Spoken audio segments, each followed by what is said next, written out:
What would you do if the only way to save a life meant going against your entire community and keeping it secret for years? In this emotional and gripping story, a settler's wife finds a baby Apache girl in the ashes of a destroyed village and makes a decision that will change all their lives forever. But what happens when the truth starts to surface? Thank you so much for watching and for all your comments. Let me know at the end if you liked the story and where you're watching from and why you're following this. The year was 1876 in the Arizona Territory. Martha Wilson stood at the edge of her homestead, shielding her eyes from the relentless sun as she watched her husband Thomas ride away with the other men from the settlement. They were joining a military expedition against the Apache tribes who had reportedly attacked a nearby ranch. Martha felt uneasy about the whole affair. Her husband was a gentle farmer, not a soldier. "Don't worry yourself sick, Martha," Thomas had told her that morning. "We'll be back before the week's end. The army just wants us to help track and navigate the terrain." But Martha knew the territorial conflicts were more complicated than most settlers acknowledged. In their 3 years of marriage and homesteading in the West, she had learned that stories often had more than one side. The following day, Martha was tending to her garden when she noticed a plume of smoke rising from the distant hills. Her heart raced as she realized it was coming from the direction of a small Apache settlement she had glimpsed once while gathering herbs. Acting on instinct rather than reason, Martha saddled her mare and rode toward the smoke. What she found changed her life forever. The small village lay in smoldering ruins. Bodies were scattered across the ground, men who had clearly tried to defend their homes. Martha covered her mouth to stifle her horror. This was no military operation. It had been a massacre of people caught unprepared. As she walked through the devastation, a soft whimper caught her attention. Following the sound, Martha discovered a baby girl, no more than 6 months old, hidden beneath blankets in a cradle board. The infant's face was streaked with soot, but she was miraculously unharmed. "Oh, dear Lord," Martha whispered, lifting the crying child. "What happened here?" Martha searched for any other survivors, but found none. Night was approaching, and she knew she couldn't leave the baby alone. Making a swift decision that would alter both their lives, Martha secured the cradle board to her saddle and mounted her horse. "I can't leave you here, little one," she said softly. "You're coming home with me." The ride back to the homestead was tense. Martha kept looking over her shoulder, fearful of being spotted. She knew what she was doing went against everything the settlement stood for. Indians and settlers were enemies, that's what everyone said. But looking at the innocent face of the baby girl, Martha couldn't see an enemy. Once home, Martha bathed the child and fed her goat's milk. The baby, exhausted from her ordeal, fell asleep in Martha's arms. "What am I going to tell Thomas?" she wondered aloud, gently rocking the sleeping infant. "How can I explain what I've done?" Martha spent a sleepless night considering her options. By morning, she had made her decision. She would keep the child hidden until Thomas returned. Then she would tell him everything she had witnessed. Her husband was a fair man with a good heart. Surely he would understand that she couldn't leave a baby to die. 3 days passed with Martha caring for the infant in secret. She named her Sarah, thinking it best to give her a Christian name if they were to keep her.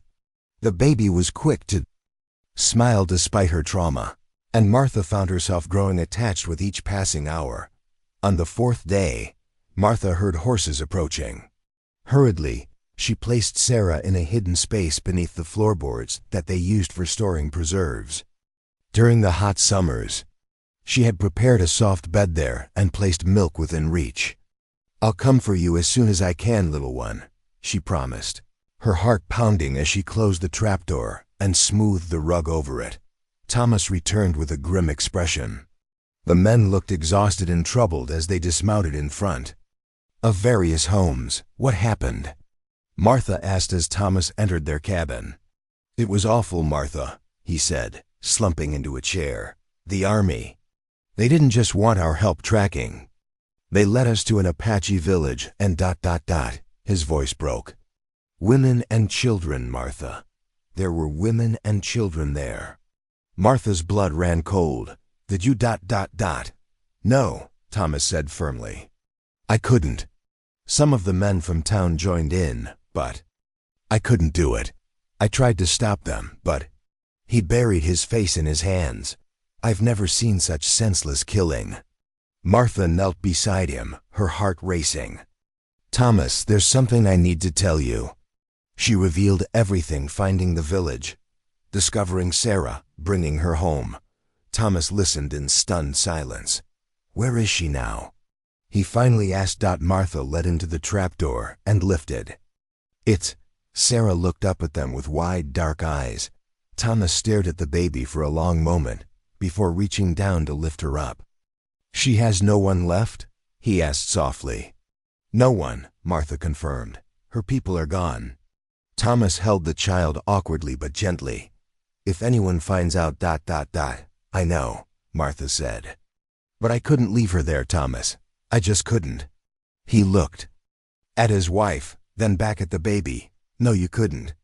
And that's why I love you, Martha Wilson. He took a deep breath. We'll need a story. People will ask questions. We'll say she's my sister's child, Martha suggested quickly. We just got word that my sister passed away back east. No one here knows my family. Thomas nodded slowly. It could work. But she need to be hidden whenever anyone visits, at least until the story takes hold. We can do that, Martha said, relief washing over her. Thank you, Thomas. He handed Sarah back to Martha, his expression serious. This won't be easy, for any of us. But it's the right thing to do. As Martha cradled Sarah against her chest, she knew their lives had changed forever. They were no longer just settlers carving out a life in the wilderness. They were now protectors of a secret that could cost them everything and guardians of a child caught between two worlds. 4 years passed since that fateful day. Sarah had grown into a bright, curious child with a mischievous smile and keen eyes that missed nothing. The story of her being Martha's orphan niece had been accepted without much question in the small settlement.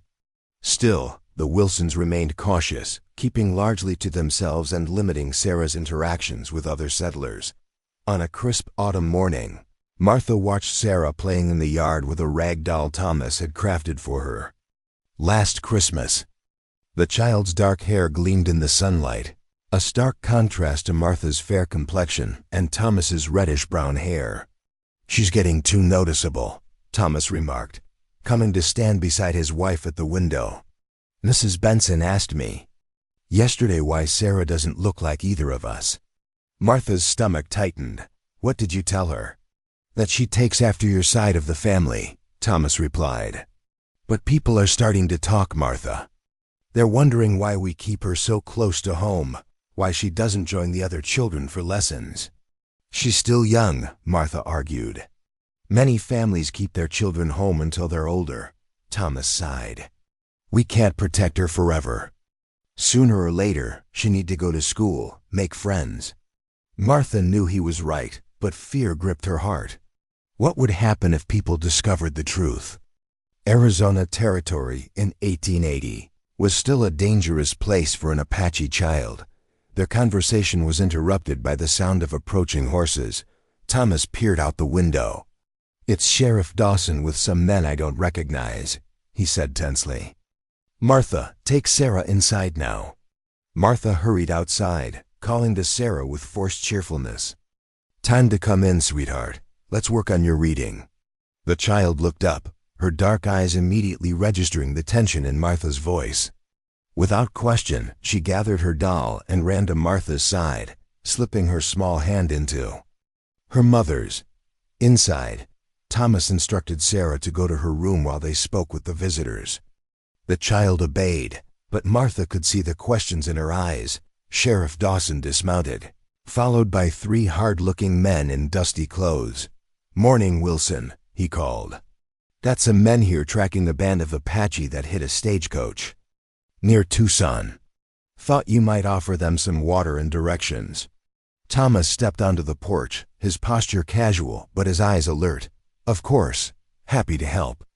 Martha busied herself fetching water while listening intently to the conversation. Outside, heard there might be Apache hiding in these parts, one of the men said. You seeing anything unusual, Wilson? Can't say that I have, Thomas replied evenly. Been pretty quiet around here. The man's eyes narrowed. That right? 'Cause word is some settlers might be harboring Indians. Hard to believe anyone would be fool enough to do such a thing. Martha's hands trembled as she carried the water pitcher outside. She could feel the man's suspicious gaze on her as she poured. We're simple farmers, Thomas said firmly. We mind our business and expect others to do the same. The tension was broken by a crash from inside the house. Martha's heart nearly stopped. Sarah must have been listening and knocked something over. What was that? Sheriff Dawson asked. Just the cat, Martha said quickly. Always getting into things. The lead tracker stared at the house. Mind if we take a look around? Before Thomas could respond, Martha interjected. Our daughter isn't well. Fever. We're keeping her isolated. I wouldn't want you men to catch it. Sheriff Dawson nodded sympathetically. Ah, that's rough. My youngest had a bad spell last winter. No need to risk spreading sickness. He turned to the trackers. Let's move on, gentlemen. I can draw you a map to the northern pass. The men seemed reluctant but followed the sheriff's lead. As they prepared to leave, the lead tracker approached Martha. Hope your daughter feels better, ma'am, he said, his eyes cold and searching. What did you say her name was? Sarah, Martha replied, forcing herself to meet his gaze steadily. Sarah Wilson, he nodded slowly. Good biblical name. My mother was a Sarah. He tipped his hat and mounted his horse Dot as they rode away. Martha felt her knees weaken with relief. Thomas put a steadying arm around her waist. That was too close, he murmured Dot later that evening. After Sarah had been tucked into bed, Martha and Thomas sat at their kitchen table, voices low. We need to be more careful, Thomas said. Those men were suspicious. What more can we do? Martha asked. We're already living half in hiding. Thomas ran a hand through his hair. I've been thinking. Maybe we should move. Further west, perhaps. California might be more accepting. Martha considered this. Uprooting everything we've built? If it means keeping Sarah safe, yes, Thomas replied firmly. Their discussion was interrupted by a small voice. Am I in trouble? They turned to find Sarah standing in the doorway, her doll clutched against her chest. Her dark eyes were wide with worry. No, sweetheart, Martha said, opening her arms. Sarah ran to her, climbing onto her lap. You're not in trouble. Those men were looking for people like me, weren't they? Sarah asked, surprising both adults with her perception. Thomas and Martha exchanged alarmed glances. What do you mean, like you? Thomas asked carefully. I heard Mrs. Benson at the general store. She said I look like an Indian baby, Sarah said. Matter-of-factly, am I an Indian, Papa? Thomas took a deep breath. They had always planned to tell Sarah the truth someday, but had hoped to wait until she was older, better able to understand the complexities of her situation. Sarah, Martha began gently, you are our daughter, and we love you more than anything in this world. But yes, you were born to Apache parents. Where are they? Sarah asked. Martha held her tighter. Why, they're with God now, sweetheart. They died when you were very small. That's why you came to live with us. Sarah was quiet for a moment, absorbing this information. So I'm Apache, she said, testing the word. But I'm also your daughter. Exactly right, Thomas said, kneeling beside them. And nothing will ever change that. But there are people who don't understand, who might try to hurt you because of where you were born. That's why we're so careful. Sarah nodded solemnly. For a 4-year-old, she showed remarkable comprehension. Is that why we have to move away? We haven't decided yet, Martha said. stroking Sarah's hair. "But if we do, it would be to find a place where you can grow up safely, where you can be yourself without hiding." "Will I ever meet other Apache people?" Sarah asked. The question caught both parents off guard. It was something they had privately wondered themselves, but had never discussed openly. "Perhaps someday," Thomas said carefully, "when you're older. But it might be difficult." Sarah seemed to accept this, resting her head against Martha's shoulder. "I'm glad you're my parents," she said simply. Martha fought back tears as she held her daughter close. "And we're so blessed that you're our daughter," she whispered as Sarah drifted off to sleep in Martha's arms. Thomas and Martha exchanged determined looks over her head.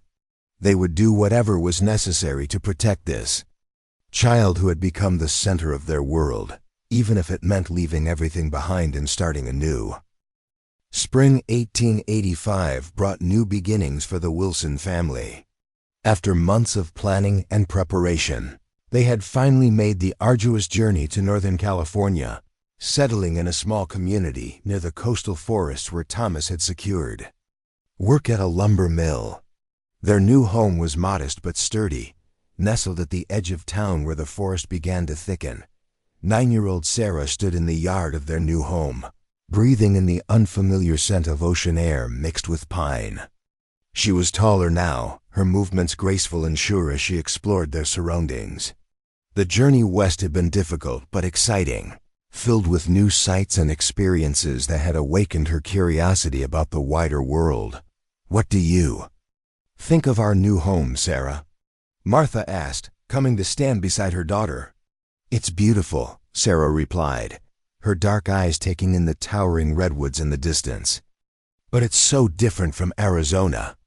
"Different can be good," Martha said, putting an arm around Sarah's shoulders. "Here, you can attend school regularly, make friends." Sarah looked up at her mother with uncertainty. "What if the other children don't like me?" Martha knelt to meet her daughter's eyes.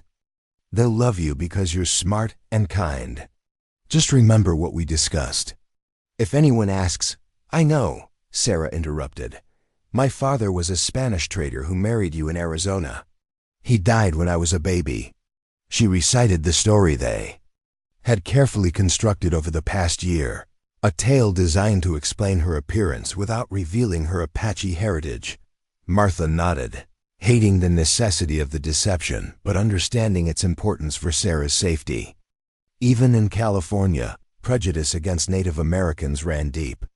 "It's not a complete lie," Thomas had reasoned when they created the story.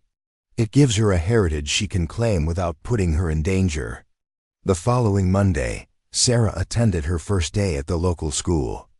Martha watched anxiously as her daughter walked away, straight-backed and determined despite her nervousness.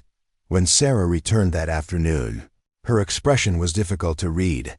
"How was it?" Martha asked cautiously. "Different," Sarah replied, setting down her slate and books. "The teacher, Miss Abernathy, is nice. Some of the children asked about my dark hair and eyes. I told them what we practiced." "And did they accept that?" Sarah nodded. "Mostly. There's a girl named Rebecca whose mother is from Mexico. She said I look like her cousins." A small smile crossed her face. "She invited me to sit with her at lunch." Relief washed over Martha. "That's wonderful, sweetheart." As weeks passed, Sarah thrived in school. She proved to be an exceptional student, particularly skilled in mathematics and writing. Miss Abernathy frequently praised her work, and she developed a small circle of friends with Rebecca at its center. But the relative peace of their new life was disrupted one autumn evening when Thomas returned home with a troubled expression. "What is it?" Martha asked once Sarah had gone to bed. Thomas sank into a chair at the kitchen table. "There's a man in town asking questions. A government agent documenting Native American populations for some new program." Martha's hand flew to her throat. "Has he shown interest in Sarah?" "Not specifically, but he's visiting the school tomorrow to speak about Native American cultures." Thomas ran a hand through his graying hair. "Martha, we've been so careful. But if this man is experienced in identifying tribal characteristics, should we keep her home tomorrow? Martha asked, already knowing the answer would raise suspicions. Thomas shook his head. That might draw more attention. I think we need to prepare her instead. They called Sarah from her bedroom and carefully explained the situation. This man might ask questions about your background, Thomas said gently. Remember our story, but more importantly, try not to draw his attention. Sarah nodded solemnly. At 9 years old, she understood far more about her precarious position than most children her age. I'll be careful, Papa. The next day crawled by for Martha. She busied herself with household tasks while anxiously watching the clock. When Sarah finally appeared on the path home, Martha rushed to meet her. How was the presentation? She asked, trying to keep her voice casual.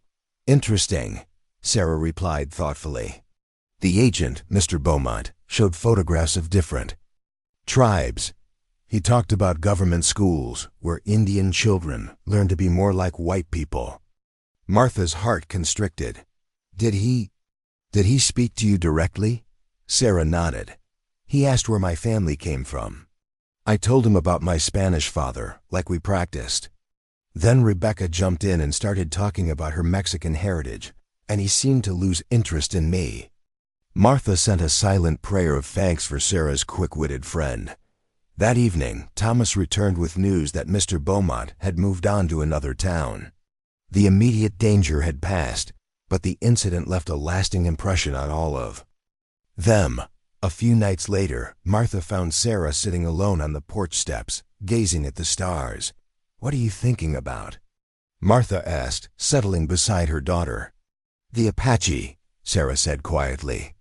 What Mr. Beaumont said about them wasn't like the stories you've told me. Martha had indeed shared carefully selected stories about Sarah's heritage over the years, trying to instill pride while acknowledging the difficult realities. Mr. Beaumont sees things from one perspective, Martha explained. The relationship between the government and the Apache is ... complicated. He said they're uncivilized, Sarah continued, her voice tight. That the government schools teach Indian children to forget their old ways so they can become proper Americans. Martha chose her next words carefully. There are many who believe that different means inferior. But they're wrong, Sarah. The Apache have their own wisdom, their own ways of understanding the world. Different, not less. Sarah was quiet for a moment. Sometimes I try to remember them, my birth parents. But I can't. Does that mean I'm forgetting who I really am? Martha wrapped an arm around her daughter. Who you really are is right here, a bright, kind, wonderful girl who happens to have roots in two worlds. That's not something you need to choose between. Both can be part of you. Sarah leaned against her mother's shoulder. I wish I knew more about them, about the Apache ways. Martha hesitated. They had always been cautious about how much knowledge of Apache culture to share with Sarah, fearful that obvious knowledge might expose her. But perhaps it was time to reconsider. What if, Martha suggested slowly, we found books about the Apache? Or perhaps there are trustworthy people who could teach us more. Sarah's eyes brightened. Could we really? Thomas, who had been listening from the doorway, stepped onto the porch. We could try, he said, carefully. There's a librarian at the county seat who might help us find appropriate books. And I've heard there's a university professor in San Francisco who studies native cultures respectfully. It was a small promise, but the hope it kindled in Sarah's eyes made Martha realize how important this connection to her heritage truly was. Their daughter was growing up, forming her own identity.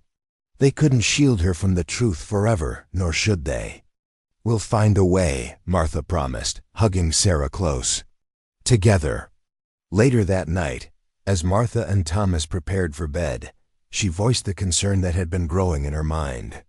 What if someday she wants to know more than books can tell her? What if she wants to find her people? Thomas was silent for a long moment. Then we'll help her, as best we can. She deserves to know where she comes from. It scares me, Martha admitted. Not just the danger, but what if knowing leads her away from us? Thomas took her hand. Sarah loves us, Martha. Nothing will change that. But love doesn't mean keeping her from discovering all of who she is. Martha nodded, knowing he was right. Their love for Sarah had always meant doing what was best for her, even when it was difficult. If that someday meant helping her connect with her Apache heritage more directly, they would find the courage to do so. As she drifted toward sleep, Martha found herself praying, not for Sarah to remain safely hidden, as she had for so many years, but for wisdom to guide their daughter as she began the journey of discovering her complete self. Summer 1892. The California coast shimmered under a rare heat wave as 16-year-old Sarah Wilson stood at the railway station, clutching a letter in her hand. Her parents stood nearby, Thomas's arm around Martha's shoulders as they watched. Their daughter read the university's response for the third time. "I still can't believe they accepted me," Sarah said, looking up with shining eyes. "A full scholarship to study at Berkeley." Martha smiled despite the tears threatening to spill. "We always knew you were exceptional, Sarah.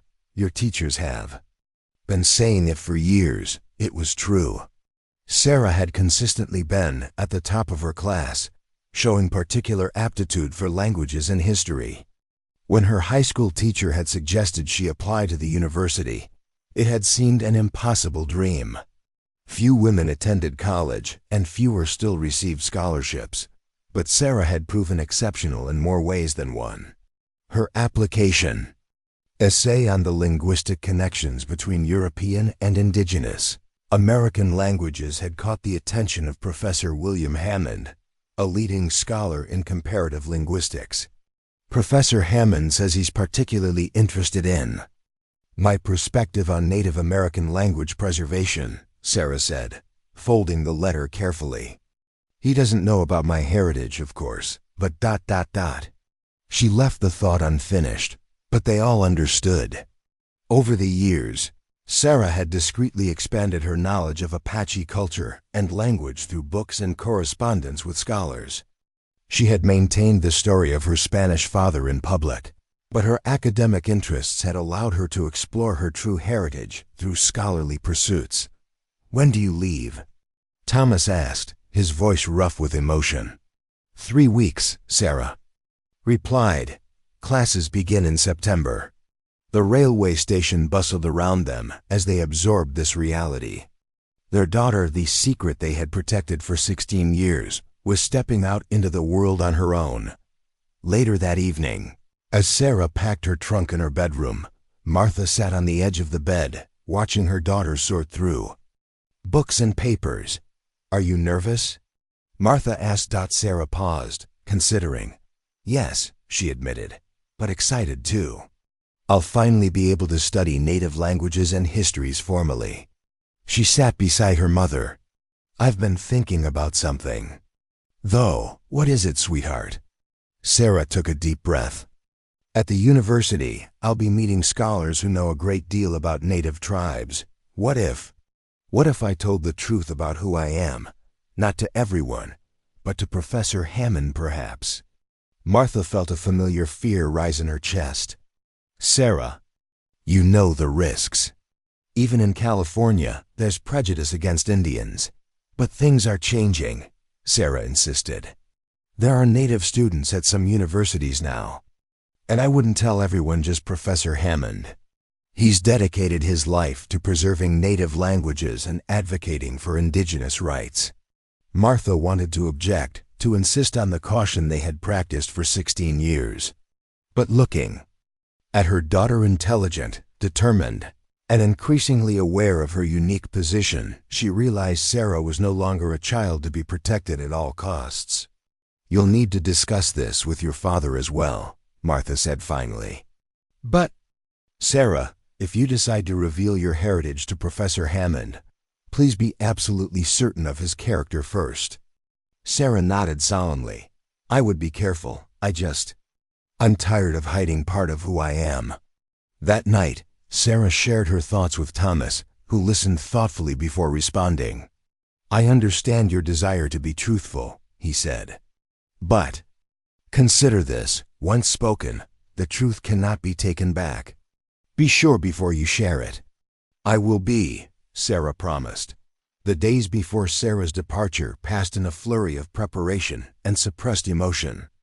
Martha found herself memorizing every detail of her daughter, the way she tucked her hair behind her ear when concentrating, her quick, bright laugh, the thoughtful furrow of her brow when reading. On Sarah's last evening home, the three of them sat on the porch watching the sunset.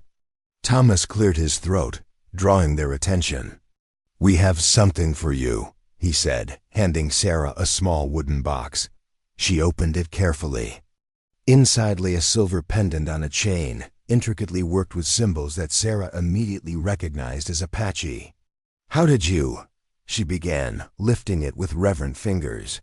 "Do you remember Mr. Hollister, the anthropologist who visited last year?" Martha explained. "I described the designs I remembered from the day I found you. He helped me find an artisan who could recreate them properly." Sarah's eyes filled with tears. "It's beautiful.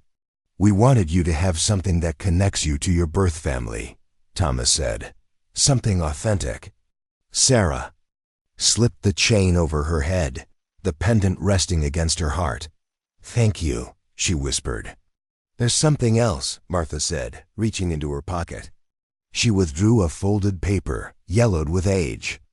"I've kept this all these years, waiting for the right time." Sarah took the paper, unfolding it carefully. It was a crude map, drawn in Martha's hand. "What is this?" Sarah asked. "The location of the village where I found you," Martha said quietly. "I marked it as best I could remember. I don't know if anything remains there now, or if any of your people returned to the area, but if someday you wish to see it." Sarah stared at the map, her fingers tracing the lines. "You've kept this all this time?" Martha nodded. "You have a right to know where you came from, Sarah. We've always known this day might come." "Are you saying you want me to go there?" Sarah asked, confusion in her voice. "No," Thomas said firmly. "We're saying the choice is yours. Now or years from now or never, it's your decision to make." Sarah carefully refolded the map. "I don't know if I'm ready for that yet. But thank you for trusting me with this." The following morning at the railway station, their goodbye was filled with tears and promises to write often. As the train whistle blew, Sarah embraced her parents one last time. "I wouldn't be who I am without you both," she said fiercely. "No matter what I discover about my Apache heritage, you will always be my parents." Martha held her daughter tight, then forced herself to let go. "Be careful, but be true to yourself," she whispered. They watched as Sarah boarded the train, finding a window seat where she could wave to them. As the train pulled away, Martha saw her daughter's hand move to touch the Apache pendant at her throat, a gesture that symbolized the bridge Sarah was forming between her two worlds. Thomas squeezed Martha's hand. "She'll be all right," he said. "We've given her strong roots." "And wings," Martha added softly, watching until the train disappeared around a bend. On the train, Sarah settled into her seat, opening her journal to write. On the first page, she carefully penned, "I am Sarah Wilson, daughter of Martha and Thomas Wilson. I am also a child of the Apache people. Today I begin the journey to discover what that means, not just for me, but perhaps for others who live between worlds. I carry with me my parents' love and courage, and the heritage of a people I have yet to fully know. Whatever I discover, I will face it with the strength of both." She closed the journal and gazed out the window at the passing landscape. Ahead lay Barclay, Professor Hammond, and the formal study of indigenous languages and cultures. Beyond that stretched possibilities she was only beginning to imagine, perhaps work in language preservation, or advocacy for native rights, or even someday a return to Arizona to seek connections to her birth people. The train rushed forward, carrying Sarah toward a future where she would no longer need to hide who she was. It would not be an easy path. Prejudice and misunderstanding still ran deep in America, but she was no longer a helpless infant in need of protection. She was a young woman with the courage to face her complicated identity and the wisdom to navigate between worlds.